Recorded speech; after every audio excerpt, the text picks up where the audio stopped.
We're now live on YouTube. We didn't get the count in, you know? We were all supposed to be muted. Not to call you out, Tabor.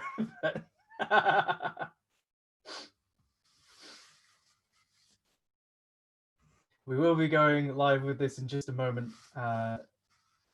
So if anybody is watching this, please do bear with us. We're just getting some final things sorted. Yay, I made it. Hey guys, can you hear me all right? Hopefully. Yeah, cool. Good. Okay, I'm gonna mute myself. Okay.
Okay, I'm unmuted. Hooray.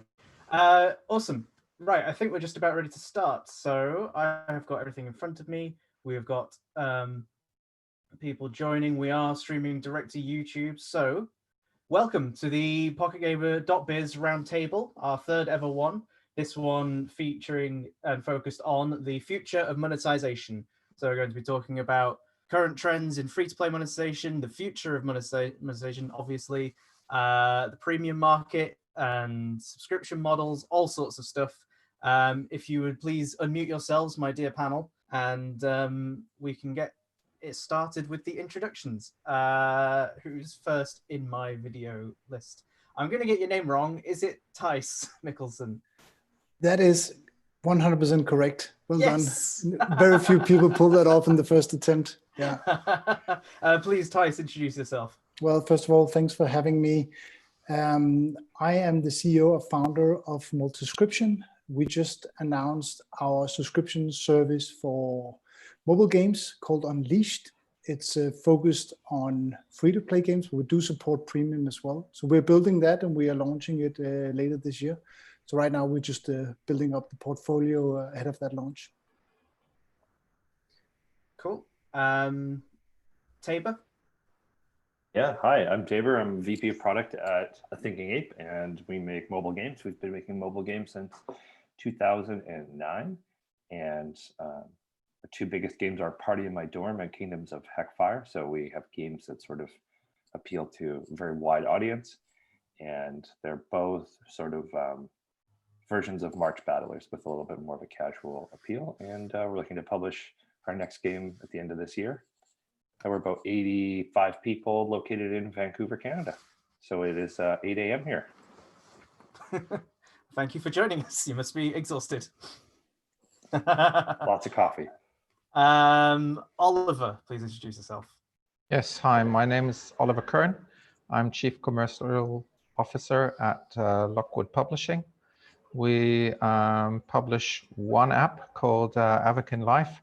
It's a huge 3D virtual world on mobile with about 1.5 million daily active users. Yeah. Thank you. Dave. Hey, my name's Dave Rural. I have been designing and producing games and running studios since 1994. For the last 6 years, I've been leading a company called Mobile Game Doctor. We are mobile game design consultants. We focus a lot. We cover a wide range of design disciplines with a focus on system design and monetization design for free-to-play mobile, and work with a variety of companies, everyone from giants like King or Social Point or Konami on down to tiny indies all over the world. And yes, it's early in San Francisco as well. Again, thank you for waking up so early to join us for this one. And Michelle. Hey, I work at Rocket Ride. Technical difficulties this morning, so sorry about the video.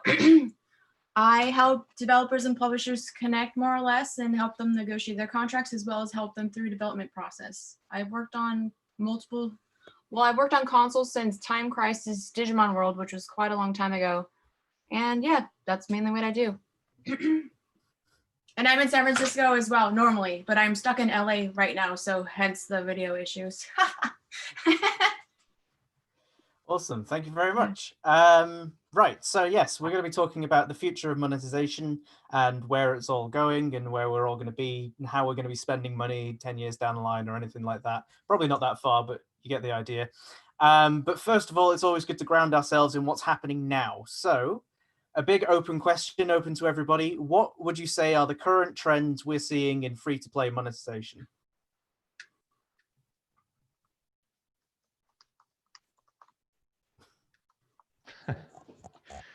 Rick, do you want anybody to start specifically? Oliver, you Otherwise, can start. I will just start. No, I was letting anybody jump in on that one. So okay, I'll start. So I think what I'm seeing is that as an industry, we're still kind of trying to figure out like what actually happened over the last 2 months, and what that actually also means for our business models. That's a bit how it feels for me. People are certainly gearing up towards like longer term commitments in terms of like pushing people into subscriptions and these kind of things. I've seen that now in a few apps, and that's why it's great to have somebody from the subscription side also there. But I think we're all kind of veterans in the space, so we've seen subscriptions come and go. So I think it's going to be interesting to definitely talk about that as well. And then, a big kind of challenge has been, but it's kind of starting to kind of normalize again, has been certainly kind of the drop in ad revenues that a lot of people have experienced. But yeah, it seems to be popping up again. That's at least what I'm seeing. So people are kind of going back to normal and wondering if like a big recession will hurt us or not.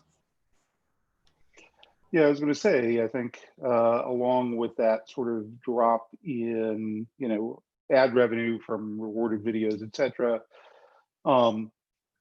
there has been a corresponding drop in CPIs, right? Which has been nice as sort of brand advertisers have fled and hoarded cash. It's left a little more room for performance marketers, right, on the acquisition side. At least in our game that we have recently published with Eastside, we are seeing some rebound in that CPI, but some of that has to do with where the game is in its life cycle. Some of that has to do with the greater environment. In terms of the larger trends, the sort of moment aside, for me, I'm just really excited to see that after free-to-play monetization feeling really static in terms of methods, right? In terms of kind of technologies for how we're monetizing users. Things felt really static for a long time, where there was just an endless ongoing refinement of gotcha, right? So you went from sort of explicit virtual goods transactions to virtual good transactions with randomness, and then it felt like we were sort of painting around the edges of that for years, right? And in the last year or two, We've definitely seen subscription come into play, in part due to platform policies, in part due to developer innovations. I find, battle passes really kind of a fascinating new approach, but it just feels like we're in a relatively rapid era of innovation around the technology of monetization. That's pretty exciting. I can just jump in then a bit about at least what we see from the subscription side is actually going back to 2009 when everything was premium. Then we went to 2012 where everything moved into free to play, of course, with Angry Birds and Subway Surfers and Clash of Clans, all that. But now we see the move towards subscription. I do, however, don't think it will be like it was with free to play where everyone went free to play. I don't think it will be only subscription. The way we see it is that most companies are sort of realizing that their game needs sort of 3 pillars to stand on. One is ads, one is in-app purchase, and one is subscription. Of course, this is generally speaking, I'm not saying this is true for any game, for all games, I should say. But I think that combination is something that people are more interested in now than they were just a year and a half ago.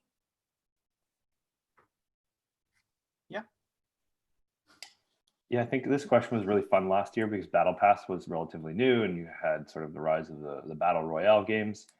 So it was like a fun question to kind of like either, talk about how fun Battle Pass was or crap on it kind of thing. And now it's just sort of like part of the design expectations of people. So when people come in and they start playing, I know you have a Battle Pass question later, but it seems like we're kind of talking around it, but people expect it now. And so it becomes a useful design pattern in that everyone expects it. So they're going to look for that purchase when they install the game. And I think Fortnite and PUBG have created a new expectation for mobile audiences in our games and have attracted a whole new audience. And rather than like make it more difficult developers, it's just brought a whole new set of people into games with different expectations. And I think that we're going to start seeing a lot more games with mechanics that as maybe jaded mobile game designers, we didn't think were really ever going to be possible. Like I never thought there was going to be a really good multiplayer free shooter on mobile. I just didn't think it was possible. And now we see that. And the audience that plays those games though grew up with mobile devices as their primary gaming device. So they aren't like shackled to this idea that like a shooter has to be this super high quality Twitch experience. They actually are comfortable playing games on mobile. And that's something that is completely new. So I think you're going to be seeing all kinds of new experiences coming out in the long term that have a lot of different monetization models, but more than the monetization, it's going to be just different formats. I mean, I think it's also worth calling out, some stuff at, I don't want to call this the bottom of the market, but it kind of is around, ARPDAU, right? Over the last couple of years, we've seen not necessarily interesting monetization technique, but sort of interesting new business models spawning out in hyper casual, right? Around being sort of super ad driven, super network driven, very low production value. And I've actually been really interested in the efforts of players like Skills to find alternative monetization around those quick hit play patterns, right? In the casual and hyper casual range through that kind of, player versus player, world winner, skill gaming model. And it feels like they've been able to get, some meaningful degree of traction around that, right? As a white label platform. So I think that's also a relatively interesting, relatively recent development in monetization of free to play. Cool. And what do you think about, competing with companies like Jam City, let's say, that are in the hyper casual space, but maybe, raised like what, $150 million. So their UA budgets are going to be maybe tied to some other success metrics than, let's say, if you're working with like your own recoup period of time, right? You're spending your own money. So, I mean, I certainly don't think of Jam City as being in the hyper casual space, in terms of at least their offerings that I'm familiar with, right? They're more of, what I would consider a typical casual game offering, right? Heavy focus on sort of puzzle games, some light builder metas, right? Or saga type metas. So, those guys I think are going toe to toe with the peaks and the kings of the world, right? They're not really trying to sort of chip away at, the Voodoos or Catch Apps or Say Games, right? I do think I think it's really hard to be an independent developer making a match 3 game, right? I think that is a long spin up funnel, more coffee, unless you you have a game that's incredibly performant out of the gate, right? And the payback intervals that you're talking about, I think, are always an interesting dialogue, certainly between developers and publishers, when it comes down to user acquisition strategy. A lot of the folks in the core space are operating on 360-day payback periods or longer because they can afford to, right? They know they have those users in. A lot of smaller publishers are looking at kind of focus on 90-day or 180-day ROAS. And as an independent developer, it's really hard to have the cash to even focus on 180 days. I agree, but it also comes with like an opportunity in the sense that, with a really, really harsh recession, I do believe that also kind of ROAS curves will change their behavior. I do think there might be a point where, banking on the fact that, I'm going to make my money back in 360 days or even 720 days like Glue usually does, is absolutely high risk if that profile of monetization then starts to change because people spend money on food but not as much on kind of impulse entertainment. That bears like a huge risk, doesn't it? Yeah, and I mean, I think it's a really it's a difficult moment to anticipate, right? Because CPIs and revenue sort of tend to track in tandem. But when you're placing bets 2 years into the future, and God only knows the last few weeks have taught us that the future is far more fundamentally unforecastable than any of us had ever imagined, right? Yeah, it's a little scary to be that D720 person.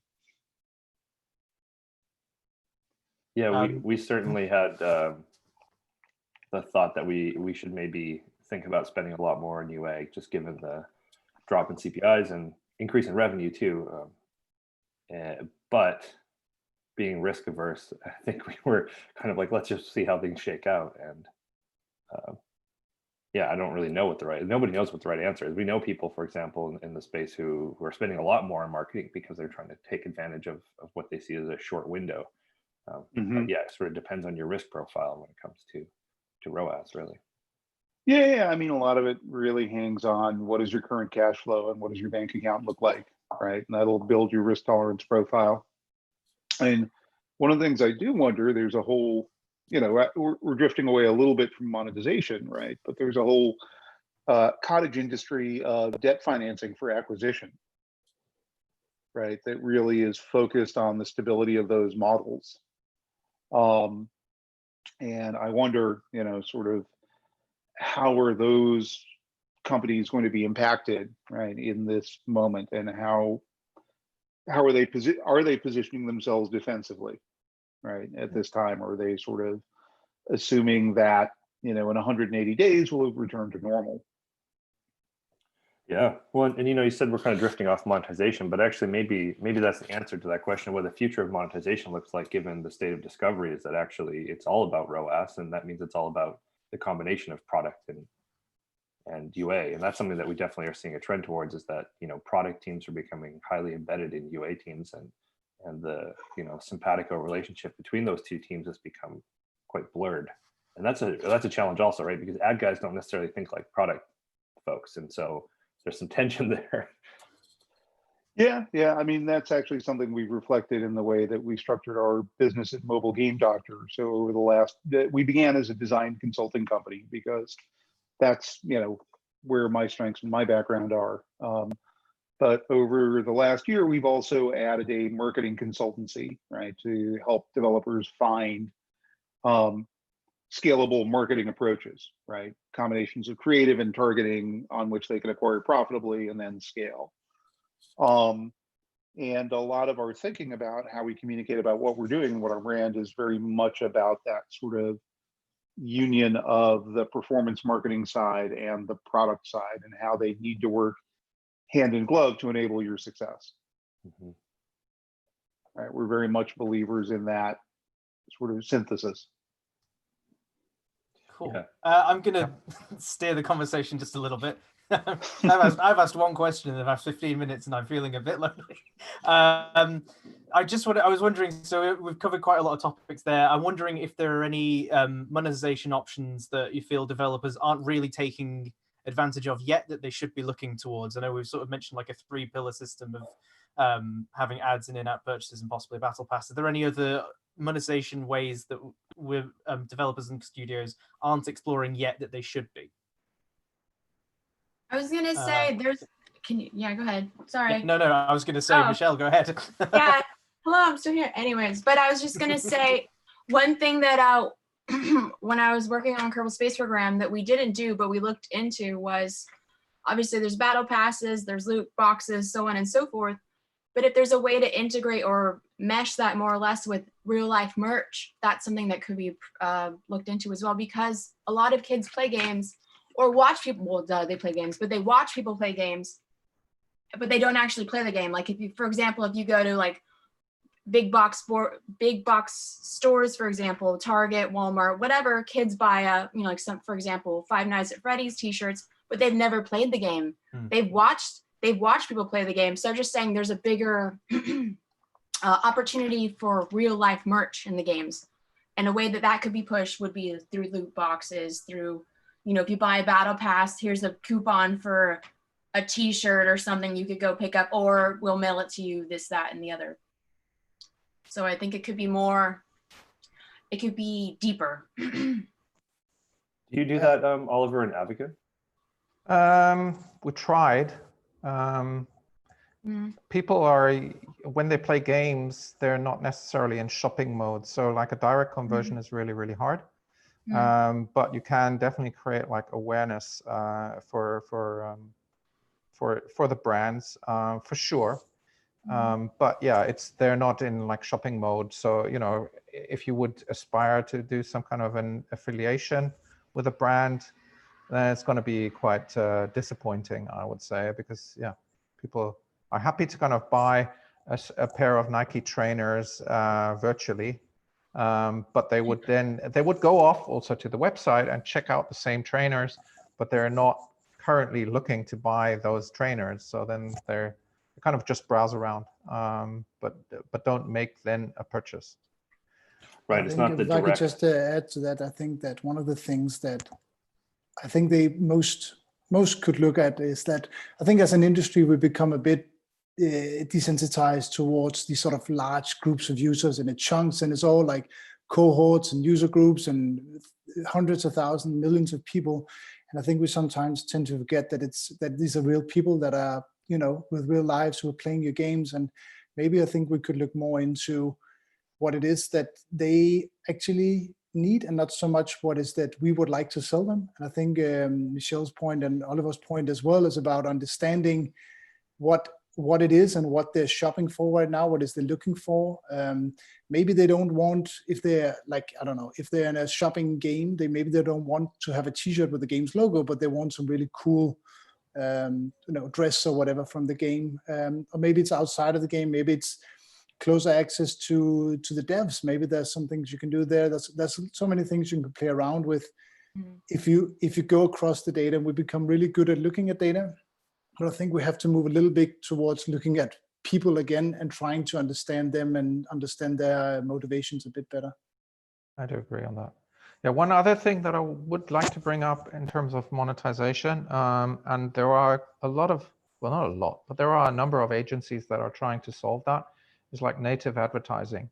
So not the kind of disruptive, so to say, because you have to wait for 30 seconds of your life to kind of get the coins, these rewarded videos, but actually, native experiences. So like in racing games, in kind of sports games, etc., but also in kind of virtual worlds, etc., to kind of place advertising there. I think it's still far away. And I know like 15 years ago, Microsoft had big attempts to kind of solve this, but maybe now tech is also where it would need to be to actually be able to kind of serve the right ads to the right users. I don't know, but it's definitely something that where there is at least some interest. But Yeah, it's I mean, not I that think far away it's because Fortnite's doing it, right? Like Fortnite is leading the charge on that. They have massive, brand activity within their games, and they release music albums. They have concerts. Like they're really already sort of at the forefront of that. And another game that's doing it really well, which maybe Michelle, if you haven't checked it out, is Covet Fashion is really good at this of like connecting people. Mhm. It's specifically designed around that, and that sort of speaks to Ty's point that they're giving a specific audience that's underserved a whole different experience than what, as game designers, we expect that they want. Same with Design Home. That game is incredible because Yeah. it's not designed for what you would think. Like you download it as a game designer and you're like, what is this? They've done everything wrong. This is not how you build a game. And like they're serving an audience that you just don't think about. So like the future of monetization is about serving these underserved audiences in new ways that speak to them in a way that's authentic. Yep, exactly. Awesome, cool. So we've mentioned battle passes quite a few times now, and I had a question of like how important are battle passes, and then I get the feeling that it's kind of fairly important across most games. Are there any sort of genres or games that you feel they're not really well suited for, or is this something that all developers and studios should be looking at this point? Because the thing that makes me question this is Heyday Pop, the soft launch Supercell game, which has a puzzle pass, which acts, as far as I can tell, operates much the same as a battle pass. To me, that seems like it wouldn't work. So is that the feeling across the industry, or are we all looking at that and going, oh yeah, maybe this is the way? I don't know, Dave, you're not muted, so. Yeah, well, no. I mean, I was going to mention Heyday Pop as you asked that question, right? It seems like the obvious reference. I'll certainly say for a game like Heyday Pop, or for a casual game that's really sort of focused on gated progression, I think the level of difficulty in pulling off battle pass style monetization is much, much higher than in the battle royale games that they've come out of, right? In a contest where in a game that is a relatively pure contest of skill, where really engagement doesn't move you forward except in as much as it gives you practice and helps raise your skill, and what you're really selling is the ability for people to badge themselves based on performance or based on style. Adding more cosmetics to that mix doesn't really undermine your ability to kind of balance the game or further monetize the user in any way, right? If you think about something like a puzzle game, a lot of what the effort goes into there, where it's sort of PvE, it's heavily, engagement and investment based in terms of progression, in terms of pride. A lot of time goes into creating a razor's edge balance of difficulty versus player capability, right? Of making sure that difficulty curve sits well. When the player gets the normal set of rewards.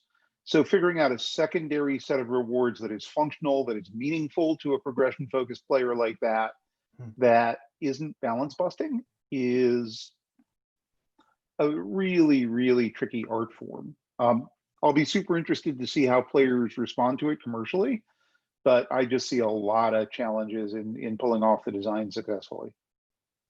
I think there's a lot of truth to that. I think when they do pull it off, I think it's very successful. And I think for puzzle games, I think Playrix is quite successful. In Gardenscapes, I think they have a battle pass. I'm saying this as a player.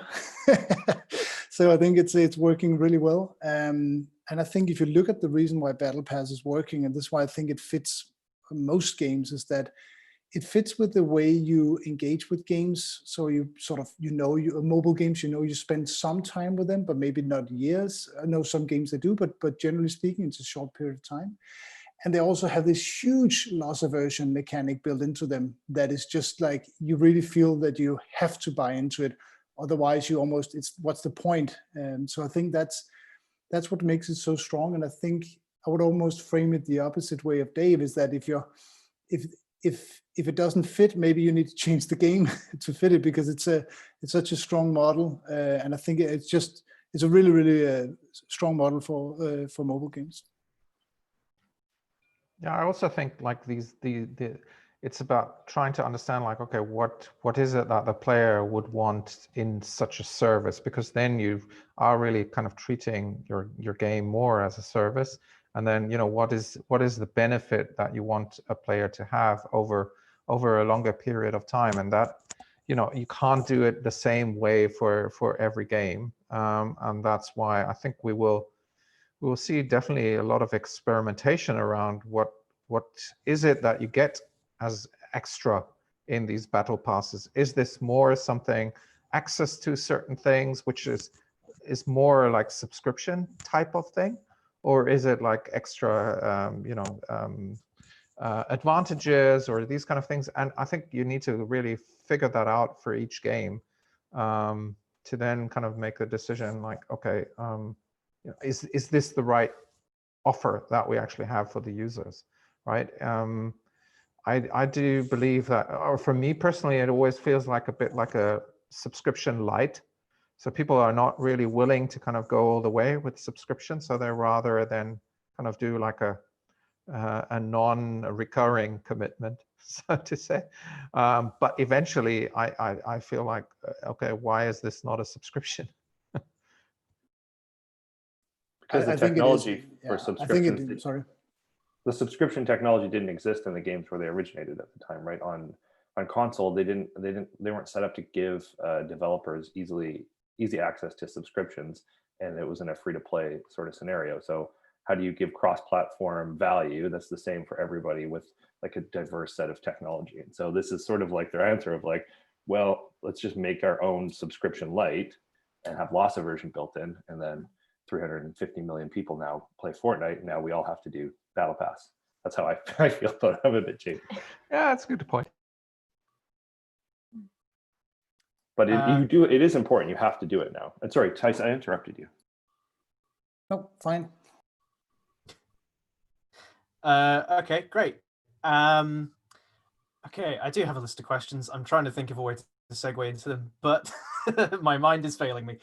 So I'm just going to sort of throw us into this one. Obviously, we sort of touched on the change to the market that is brought about by the current pandemic and potential of going into a recession.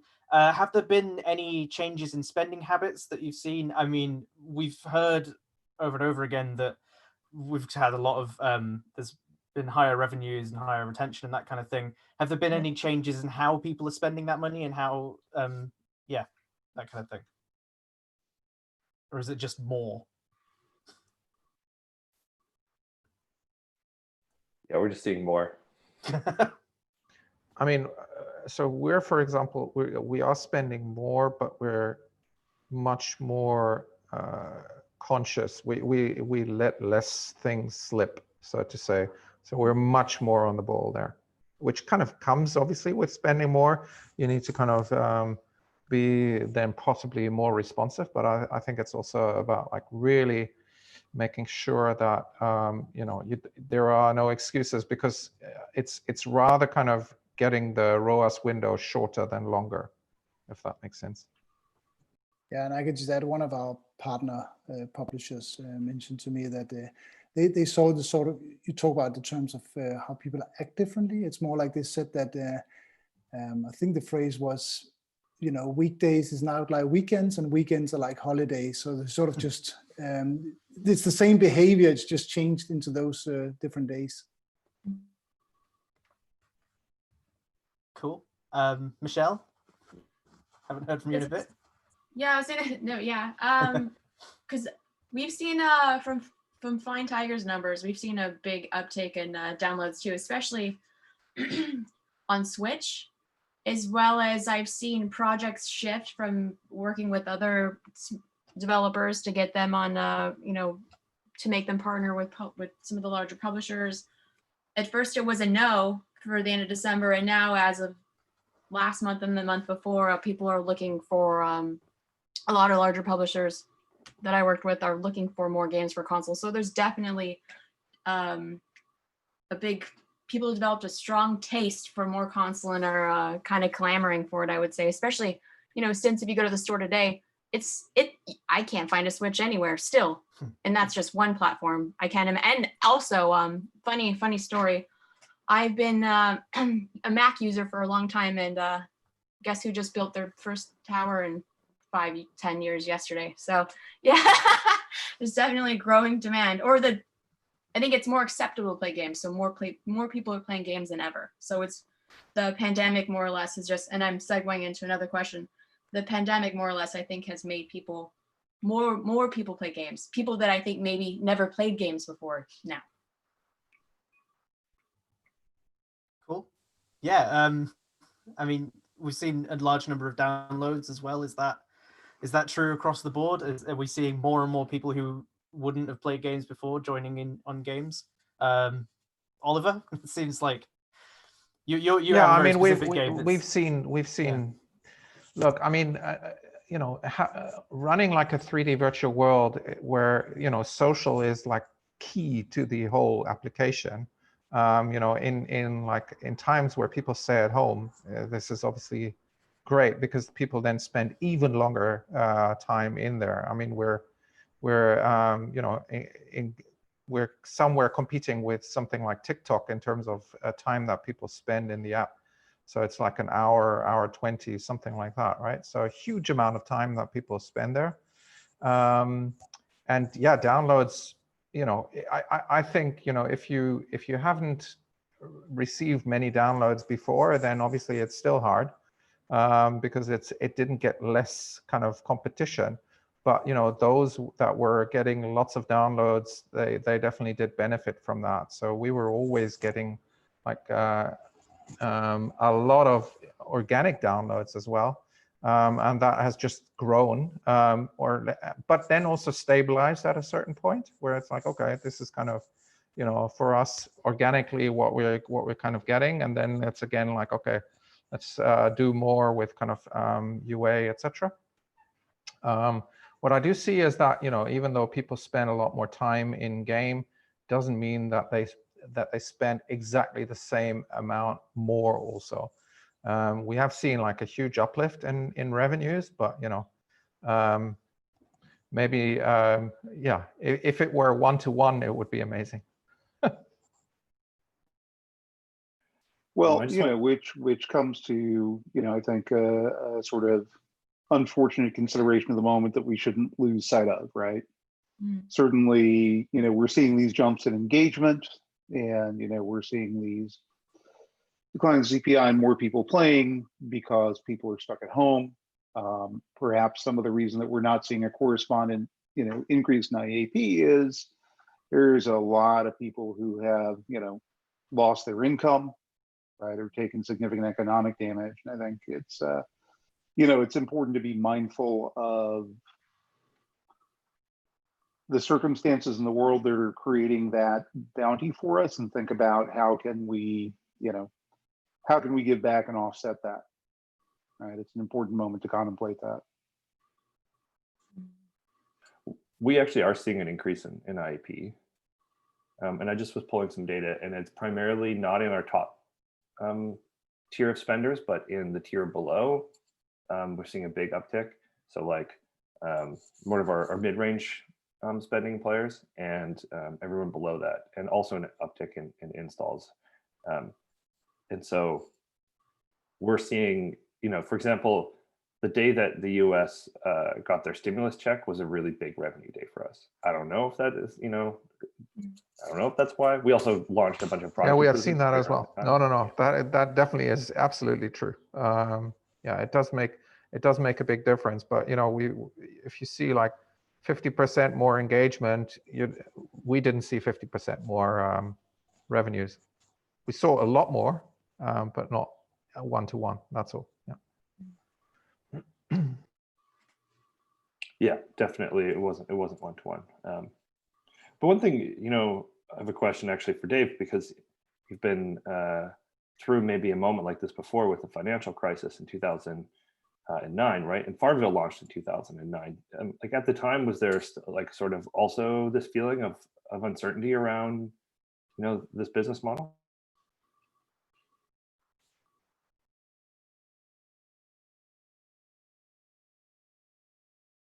You're muted. You're muted. Oops, sorry. So yeah, I mean, it was an interesting moment from that perspective, right? As we were discussing before the streaming started, right? It was a very unique moment in the development of games on Facebook Canvas, where users were incredibly cheap and easy to find, right? You could expand your game rapidly, cast the net very wide, and I think the fact that the platform itself was on our rocket ride, right, sort of made everybody feel kind of invincible, right, in that window. I think it was a really rough time for small independent shops, right? It was a really rough time for people to raise money, but for established players with good access on the platform and good sophistication around buy rolls, it felt like a really easy time to expand even in the depths of that recession.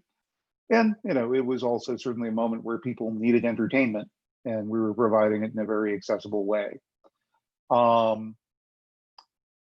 Games and, a lot of sort of relatively inexpensive entertainment have typically not been moved as much, right, over the decades that I've been doing it, by economic cycles.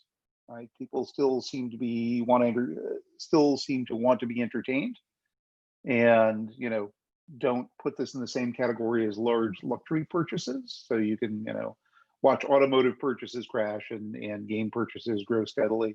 I think just it'll be interesting to see how we ride it through this time, given that the platform's been out there for a while and is relatively stable. Sorry, Tice. No, go ahead. Sorry, I cut you off.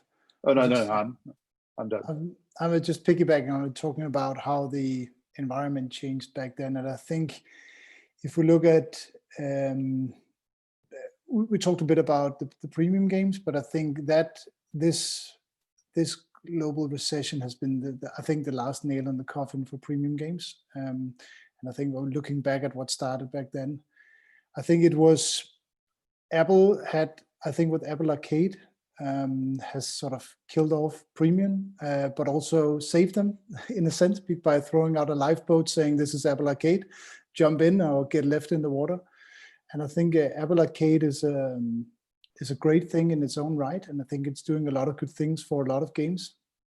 I think it's not ultimately great for all developers for various reasons, but I think that has definitely now with this, as I said, the premium, I see totally gone. I don't see anyone spending that kind of money on a game up front. And I think looking at the previous recession in 2009, free to play wasn't that big. So it's going to be interesting to see, at least on mobile.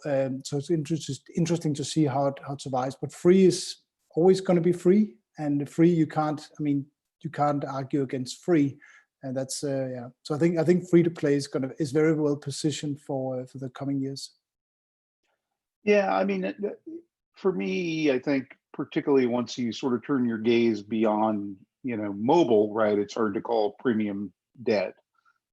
There's still a lot of people paying a lot of $60 increments for a lot of Blu-rays out there, right? I meant mobile, obviously mobile, yeah, for sure. Yeah, and I think even on Apple Arcade, if you go and talk to those guys now, their strategy is evolving, right, in terms of what kind of products they see flourishing on that platform.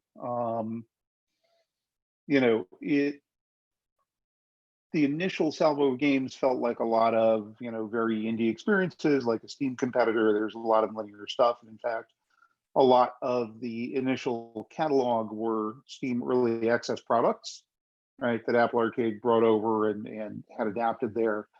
From all the rumors that I hear, I think the kind of products that you're going to see Apple funding there going forward are going to be fairly different and to look more like the kinds of cyclical designs that typically work on mobile, right? Maybe just in some harder to monetize frames. Yeah, sorry. That actually sort of brings me on. Well, it kind of brought me on to the next question of about premium experiences. I mean, obviously Tice has said that they're dead completely, but does anybody else feel there's any room still in the market for premium, or are we all kind of in agreement that it's just gone now that it's been replaced by Apple Arcade? There hasn't been a meaningful place for premium on mobile for a while, right? I mean, I think it's the sort of thing where, you know, you may be able to scrape something together as a small indie team, but by and large, honestly, a lot of the most successful premium games, or many of the successful games, premium games that we've been seeing on mobile over the last X years are, you know, ports from successful indie games on other platforms, right? So the kind of Don't Starves or Darkest Dungeons and so on, right? They're just incremental revenue streams for those developers. Premium is really, really, really hard. You know, Yeah, there I will think still be the one or other exception maybe, but overall, like this is as a studio to decide like this is what we're going to do on mobile. Yeah, that would take a lot of guts.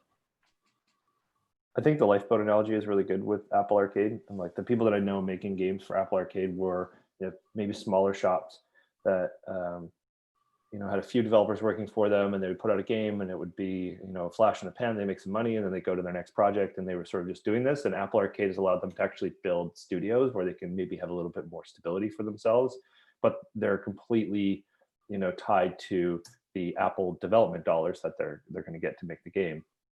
And you know, after the game launches, what I'm hearing is that the KPIs for those games and the profit sharing afterwards is not as important as getting the next development project. And then for my friends that, you know, work for, like, let's say Darkest Dungeon or you know, Don't Starve, for them they see this more as an exposure play from what I hear. So, you know, you still have to build an audience, and Apple Arcade gives you access to a different audience than the free market, like the free-to-play market does. So I think actually for those guys too, what I'm hearing is their brand is actually starting to become important, because now in Apple Arcade, if you see a game that you like, you might go find other games from the same developer in Apple Arcade, and that's a good way to find games, because maybe Apple Arcade's game discovery is not great. And so people are, you know, trying to find new ways to find games, and that brand is now really important. We're in free to play. Nobody knows for the most part what your brand is. Most players go and download your game and they know the game, not the brand. Cool. We're seeing that from the studios I worked with, the Apple Arcade 2 table, we're saying exactly the same thing, that it really helped them build their brand. It even saved one of the studios we worked with from almost extinction. So cool. And I guess this is kind of a stupid question, but it's something I always am interested in the premium market. Is when we typically think of premium games on mobile, we think maybe like the top tier is about $5, and anything more than that is not going to happen, or you just don't release it unless you're Nintendo and you do Super Mario Run, it's $10. We have seen some developers, and it's particularly in Japan, where we've seen games like Monster Hunter Stories, which was released for $20 a few months ago, Danganronpa Trigger Happy Havoc, which was released a few weeks ago at I think it's $18 or something like that. So I guess we've kind of answered the question of what's the point in this, is in that it's kind of an incremental thing. It's just a separate thing for players. But is the market ready for that? Is there any chance that with better technology, people looking for more involved experiences, is there an opportunity there for these kinds of super premium experiences, or are we just waiting for free-to-play developers to keep going with their deeper experiences? Again, we probably answered this question already, but if you just want to run around and call me an idiot, then that works too.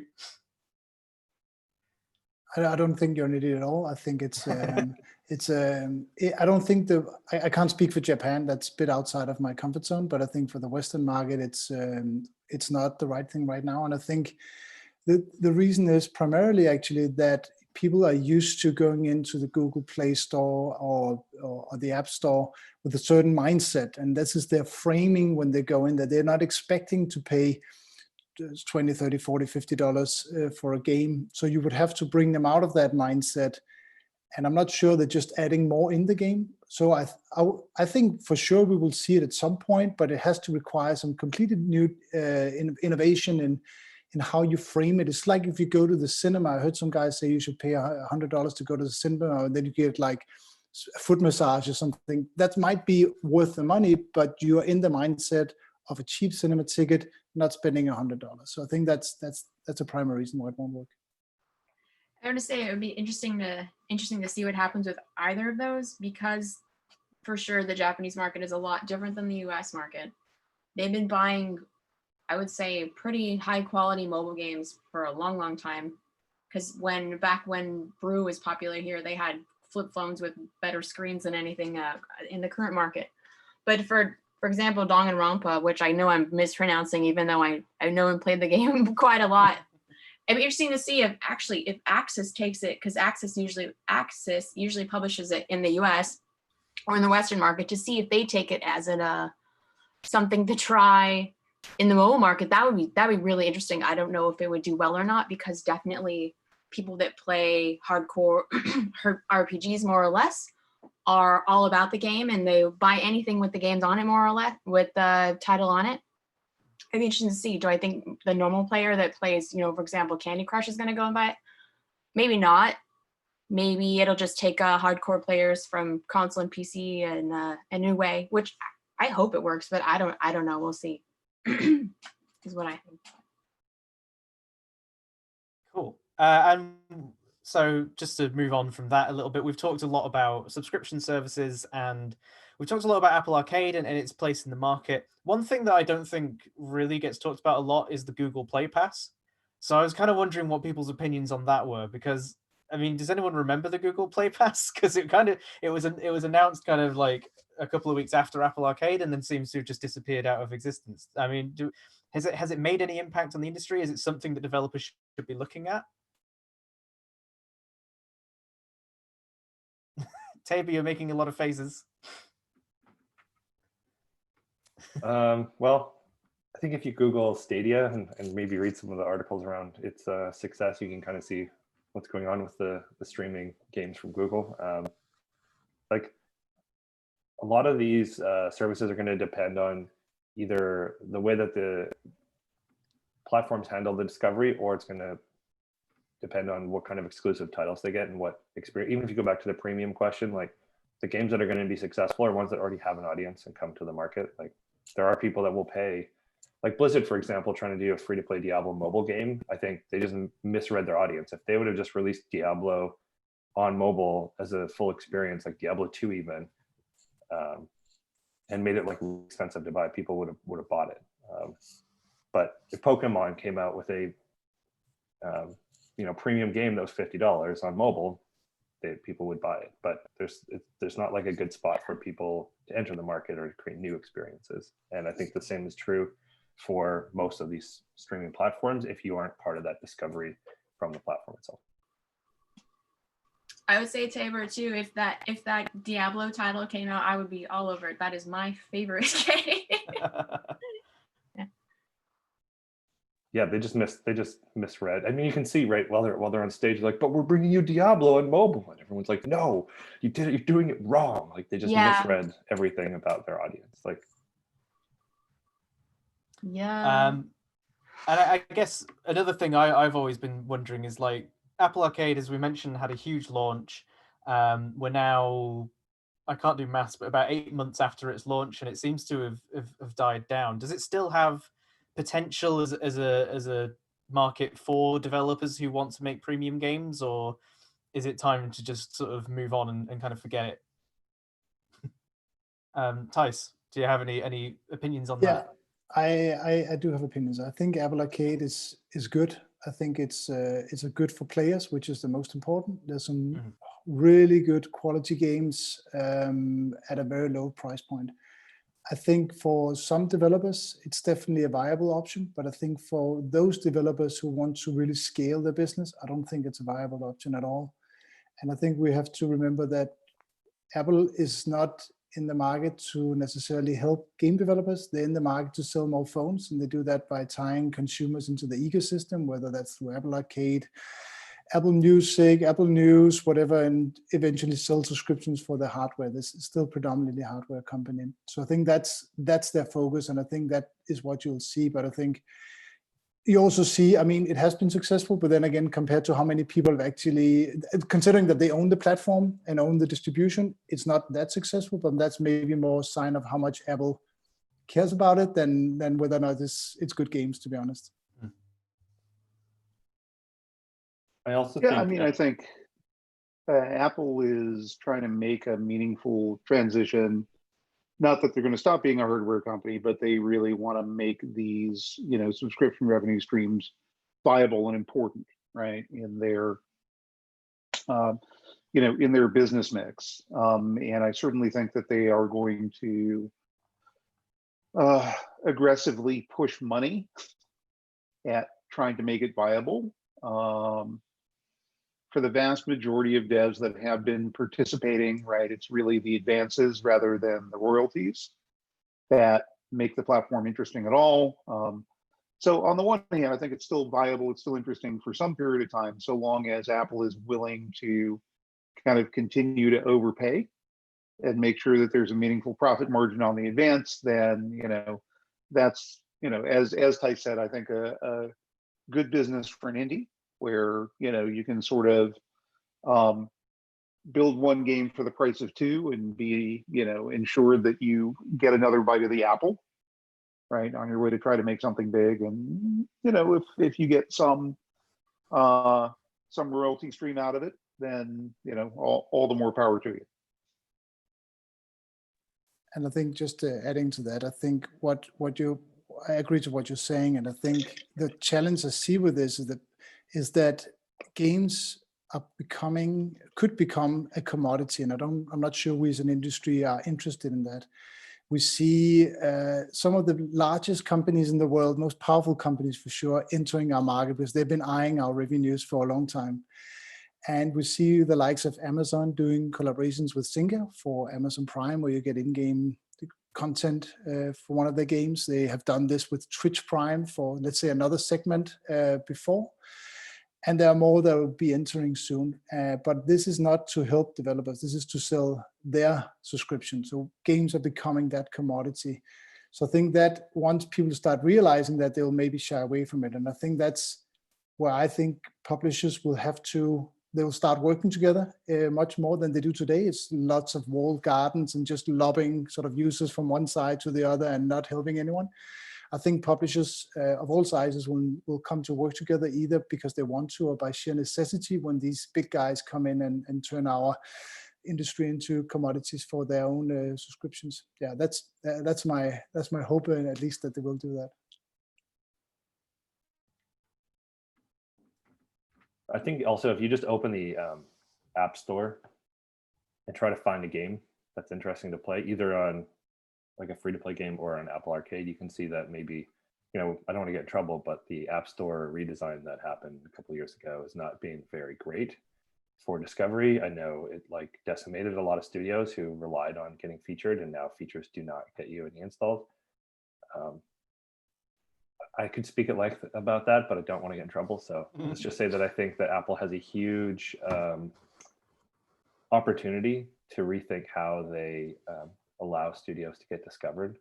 I'm actually really surprised that the studios don't become kingmakers more to diversify the platforms, that they don't maybe do what they did with some of like the Vainglory, I think is their MOBA title that they got really far behind, right? And like that game maybe didn't necessarily do that great, but it's sort of propped up by the exposure. And I think that all the platforms could do it'd be interesting to see if they maybe took that approach of like, okay, here's some studios that we think have good experiences, like let's feature them more, but they only do it in sort of an editorial style. And I think that that's like damaging to discovery and also damaging to arcade, because arcade's now competing with these like huge editorial things on the Today page that aren't driving engagement. So I don't understand how they. Yeah, they're just pretty. Yeah, they're pretty, but it's been like this for a long time and they haven't addressed it. So that tells me that they don't really have an incentive to like drive volume of players to specific games, and that they're happy with that. Yeah, for them, it doesn't really matter that much. Like they're making their money, it's growing. And then, you know, whatever they have featured, as long as it's not total crap, you know, it's, you know, okay, it goes to this developer or that developer in terms of revenues, but that's about it. Yeah. Cool. We're just coming close to time, so I'm just going to turn. We've got a couple of questions in the Q&A section, so I'm just going to take some time out to read a couple of those before we wrap up. So Andy Cow asks, can the hyper-casual monetization model expand to deeper experiences? So I guess that's a hugely ad-based model. Can we transplant that into deeper experiences that have more than the hyper-casual gameplay loop? It has to. I mean, to kind of survive, it has to. I mean, we've seen these kind of, I feel like, okay, it's been, you know, it always goes in waves, but, you know, it's great that kind of arcade style games have found a way to make money on mobile, which is great. They were always the underdogs and always struggling to kind of make decent ARPDAUs, etc. And they found a way, but now obviously they also have to then kind of, you know, develop further depth in the content, because otherwise, otherwise it's just a marketing machine, which it is currently. Well, that said, though, if you talk to almost anyone who's really playing actively in that space and focused on hyper casual, right? They'll tell you that a lot of the key to their success is effectively really, really low development budgets, right? They'll work on something for less than a month, push it out to the market, right? See if there's, you know, good user response, and sort of, you know, rapid fire essentially a bunch of prototypes out there. Just because the hit rate on these is so low, and the amount of revenue that they're able to drive out of current ad strategies is so low, right? That they just have to get a ton of stuff out there and see what sticks. And I think that's a really hard spiral to, you know, break out of. You know, we've seen the beginnings of that. I'm actually working on a little mini talk for another conference on the Archero metagame, right? And sort of how that has, you know, impacted the outcomes for that product. But yeah, it's hard. You have to have something that I think really takes off before you can build the kind of investment that builds depth. Cool. Yeah, I don't know. I'm a bit of a pessimist here. I just think that so much of the hyper casual fuel is people selling VC money back and forth through UA. Like all these companies are highly funded and they're all trading users back and forth through the same monetization ad channels. It's the same traffic. They're buying the same traffic.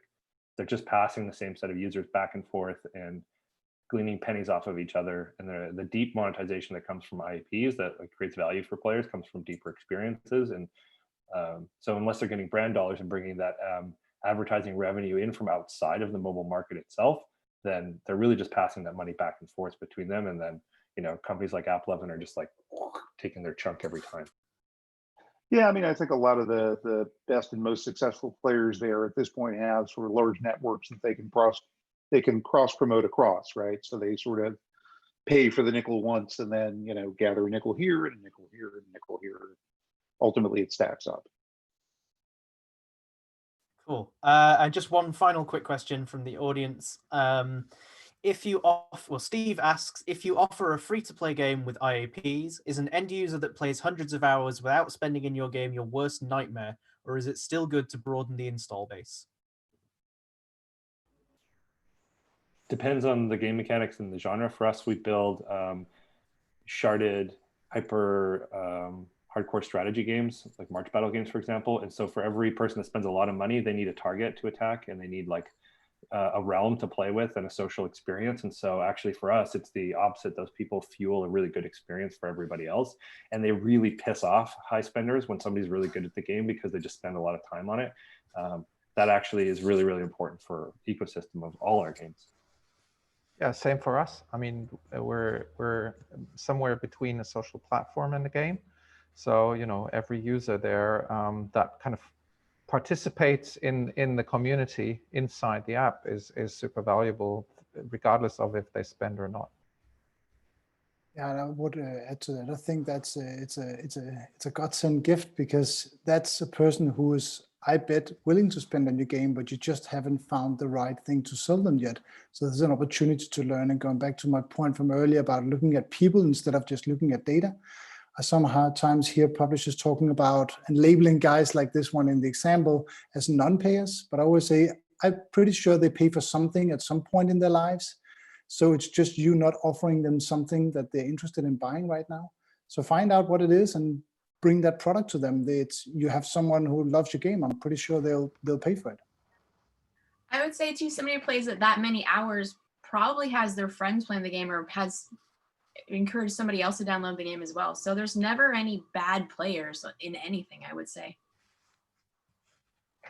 We also have one game that has trade, which allows people to trade goods. And so a lot of times, like, lower spenders are actually spending a significant amount of time generating products for other people to buy, like to trade for. So they're going out and grinding for things and doing, you know, non-valuable activities, but that actually creates like an aggregate value within the economy as a whole.